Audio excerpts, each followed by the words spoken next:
प्रकरण 17 पाताल प्रविष्ट पाम्पियाई नगर। किसी समय विसुवियस पहाड़ के पास इटली में एक नगर पाम्पियाई नाम का था। रोम के बड़े बड़े आदमी इस रमणीय नगर में अपने जीवन का शेषांश व्यतीत करते थे। हर एक मकान चित्रकारियों से विभूषित था। इंद्रधनुष के समान तरह तरह के रंगों से रंगी हुई दुकानें नगर की शोभा को और भी बढ़ा रही थी।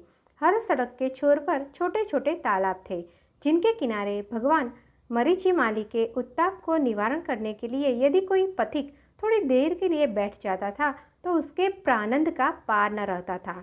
जब लोग रंग बिरंगी कपड़े पहने हुए किसी स्थान पर जमा होते थे तब बड़ी चहल पहल दिखाई देती थी। कोई कोई संगमरमर की चौकियों पर, जिन पर धूप से बचने के लिए पर्दे टंगे हुए थे, बैठे दिखाई पड़ते थे। उनके सामने सुसज्जित मेजों पर नाना प्रकार के स्वादिष्ट भोजन रखे जाया करते थे। गुलदस्तों से मेजें सजी रहती थी। यह कहना अत्युतिक न होगा कि वहाँ का छोटे से छोटा भी मकान सुसज्जित महलों का मान भंग करने वाला था। वहाँ का झोपड़ा भी महल नहीं स्वर्ग था।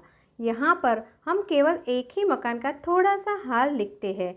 उससे ज्ञात हो जाएगा कि पाम्पियाई उस समय उन्नति के कितने ऊंचे शिखर पर आरूढ़ था। पाम्पियाई में घुसते ही एक मकान दृष्टिगोचर होता था। उसकी बाहरी दालान रमणीय खंभों की पंक्ति पर सधी हुई थी।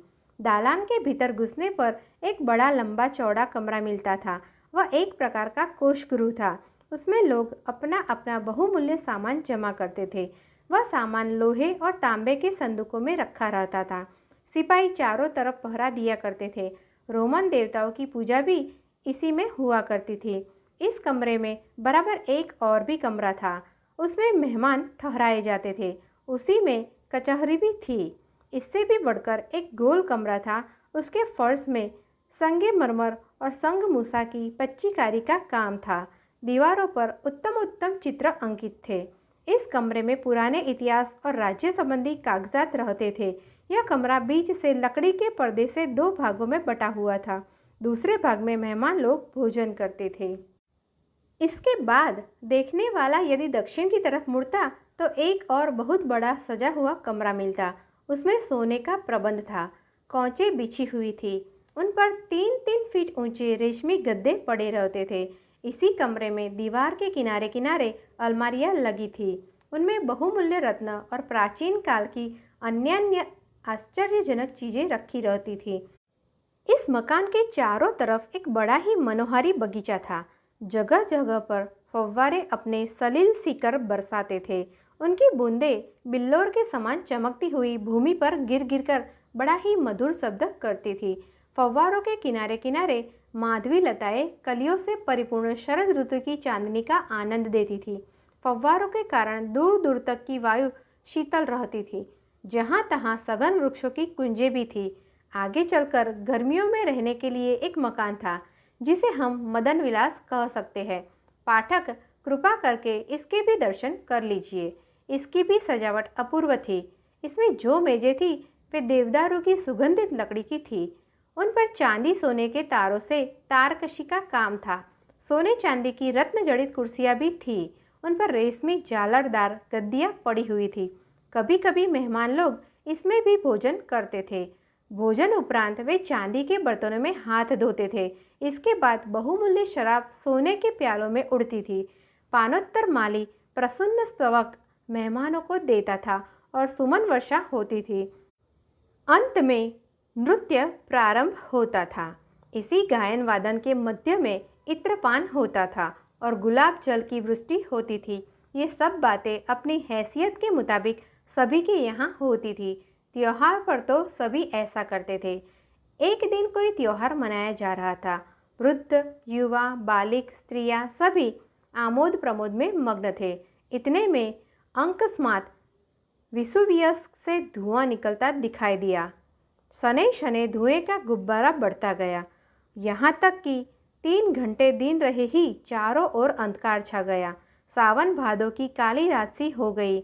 हाथ को हाथ न सूझ पड़ने लगा। लोग हाहाकार मचाने और त्राही त्राही करने लगे। जान पड़ा कि प्रलय आ गया।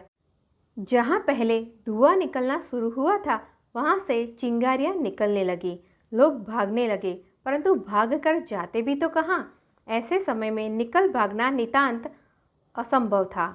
अंधेरा ऐसा घनघोर था कि भाई बहन से, स्त्री पति से, माँ बच्चों से बिछुड़ गई। हवा बड़े वेग से चलने लगी। भूकंप हुआ। मकान धड़ाधड़ गिरने लगे। समुद्र में 40-40 गज ऊंची लहरें उठने लगी। वायु भी गर्म मालूम होने लगी और धुआं इतना भर गया कि लोगों का दम घुटने लगा। इस महाघोर संकट से बचने के लिए लोग ईश्वर से प्रार्थना करने लगे, पर सब व्यर्थ हुआ। कुछ देर में पत्थरों की वर्षा होने लगी और जैसे भादों में गंगा जी उमड़ चलती है, वैसे ही गर्म पानी की तरह पिघली हुई चीजें ज्वालामुखी पर्वत से बह निकली। उन्होंने पाम्पियाई का सर्वनाश आरंभ कर दिया। मेहमान भोजन गृह में, स्त्री पति के साथ, सिपाही अपने पहरे पर, कैदी कैदखाने में, बच्चे पालने में, दुकानदार तराजू हाथ में लिए ही रह गए। जो मनुष्य जिस दशा में था वह उसी दशा में रह गया। मुद्दत बाद शांति होने पर अन्य नगर निवासियों ने वहां आकर देखा तो सिवा राख के ढेर के और कुछ न पाया। वह राख का ढेर खाली ढेर न था, उसके नीचे हजारों मनुष्य अपनी जीवन यात्रा पूरी करके सदैव के लिए सो गए थे। हाय, किस किस के लिए कोई अश्रुपात करे। यह दुर्घटना 23 अगस्त 79 ईस्वी की है। 1945 वर्ष बाद जो यह जगह खोदी गई तो जो वस्तु जहाँ थी वहीं मिली। यह प्रायः सारा का सारा शहर पृथ्वी के पेट से खोद निकाला गया है। अब भी कभी कभी इसमें यत्र तत्र खुदाई होती है और अजूबा अजूबा चीज़ें निकलती है। पाम्पियाई मानो 2000 वर्ष के पुराने इतिहास का चित्र हो रहा है। दूर दूर से दर्शक उसे देखने जाते हैं। अक्टूबर 1911।